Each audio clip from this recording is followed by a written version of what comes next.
Одоо бид нэр ерөнхий асуудал ярих шаардлагагүй. Энэ танхим дотор сууж байгаа хүн болгон эрчим хүч ямар чухал вэ? Эрчим хүчний либералчлал хийгдэх ёстой гэдэгтээ санал нэгж байгаа. Тийм учраас 103 гишүүн гарын үсэг сурсан байгаа.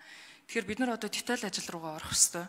Тэгэхээр зах зээлийн загварчлал, үнийн бодлого, одоо хууль эрх зүйн орчноо яаж тодорхойлж гаргаж ирэх юм гэдэг маань өөрөө бидний ирээдүйг тодорхойлж гаргана. Тэгэхээр энэ шийдвэрүүдээ бид нар хийж чадахгүй байгаа шүү дээ. Бид нар одоо бодит үнэнгээ хэлэх ёстой. Энэ шийдвэр дээр хаанаа мөсөө хагалж явах юм бэ гэдгийг л би асуугаад байна. Засгийн газар энэ дээр яаж ажиллаж байгаа юм? За, чойжлсон сайд нэмж хариулъя. За, цэнгийн гишүүн бас салбарын мэргэжилтэн талын биш учраас бас бухимдж байгааг үгүйсэхгүй. Бид нар ямар ч байсан 2025 оны 2-3 дахь улиралдаа багтаагаад энэ эрчим хүчний тухай хуулийг бүхлээр нь шинжилсэн хариулах юм уу? Эсвэл нэмэлт өөрчлөлтөөр явах юм уу гэдгээ инх цэцэг гишүүн тэргүүтээ бусад гишүүдтэй бид нар тодорхой болгоно. Энээс өмнө галалчгалгүйгээр эхний асуудалд нь бол энийг цанхүүгийн доктортой байдлаа үүсгээд дампуурчихгүй байх асуудал тулгамдчаад байгаа учраас энэ тал дээр илүү төлхөө анхаарснаа бас хэлээ. Танд тайлбарлаж ойлгуулж чадаагүй байсан бол уучлалтгүйж байгаа. За, Дорчонд сайд нэмж хариулъя. За, баярлалаа. За, энэ цэнгүүн гишүүний бас тавьж байгаа шаардлага бол бодтой. Одоо нөгөө иргэд болохоор үн нэмсэн гэдэг ойлголттой. Тэг юу хийгээд байгаа юм бэ гэдэг талаар нөгөө мэдээлэл нь очихгүй байна гэдэг дээр бол хүлээн зөвшөөрч байгаа. Гэхдээ маш том өөрчлөлт гарцсан байгаа. Юу вэ гэхээр том хэмжээний хөрөнгө оруулалтууд бол наашаага орж ирэхээр за экспортыг чиглэсэн бүтээн байгуулалтууд явхаар ингээд судалгааны ажил руугаа орцсон байгаа. Нэг 20-р хууль эрх зүйн чиглэлээр бол манайх эрчим хүчний үндэсний хорон дээр ажлын хэсэг гараад инх цэцэг гишүүнээр ахлуулаад ингээд явж байгаа. Энэ бол ингээд тустай ажил бол биш ээ. Энэ бол ингээд засгийн газраас өргөн баригдана. Энийхээ өрөөнд бол удахгүй ингээд хаврын чуулганаар энэ орж ирнэ. Яг үүгээр бол зах зээлийнхаа загварчлалыг бол хийгээд явах нь зүйтэй.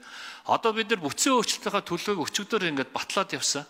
Ямар байдлаар бид нар хувийн сектор руу шилжүүлэх юм бэ? Үр ашгийг сайжруулах юм бэ гэд. Яг энэ чиглэлээр бол манай нөгөө за нэмэлт 1 минут өгье.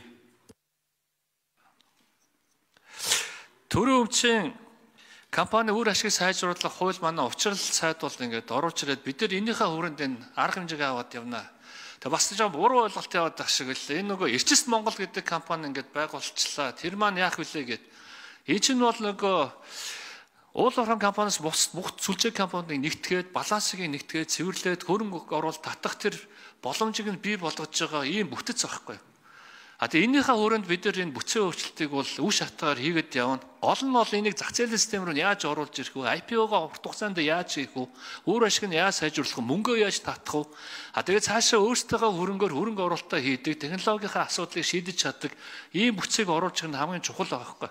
Тэгээ энэ ажлууд маань бүгдээр ингээ үе шаттай хийгдээд явж байгаа. Тэгээ мэдээллүүдээ бол бид нар өгөөд явна. Эрчим хүчний реформын үр дүн бол сайн гарч байгаа, ажил бол сайн явж байгаа шүү. Энэ бол бид хэлээд байгаа 2-3 жилийн дотор бид нар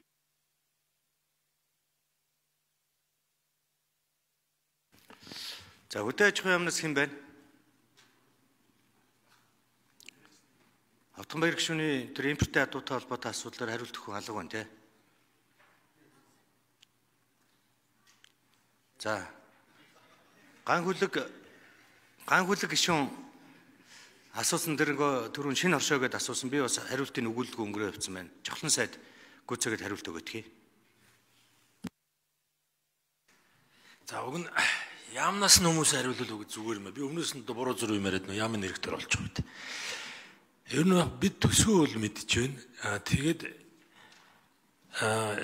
гишүүний асуусан асуулт маань тэр яг зээлдэгчнэр дээр очих зээлийн төрөл эдийн засгийн ангилал дээр хасагдсан юм байна. За тэгээд тэр нь яг яамны бодлогоор хасагдсан уу? Эсвэл одоо өөр ямар ч үсэн төсөв талаас одоо тэрэнд бол оролцоогүй. Бид аль болох зээлийг хүртээмжтэй байлгах, за нэг зээлдэгчд очих хязгаарыг нэвтрүүлэхгүй байх. Гүйцэтгэл дээр нь бол яг ингээд санхүүжилт дээр нь хянаад ингээд явж байгаа. Төрөл дээр нь бол би ястаа хариулж мэдэхгүй байна. Ямнаас нь хүн байж хариулахгүй болвол. За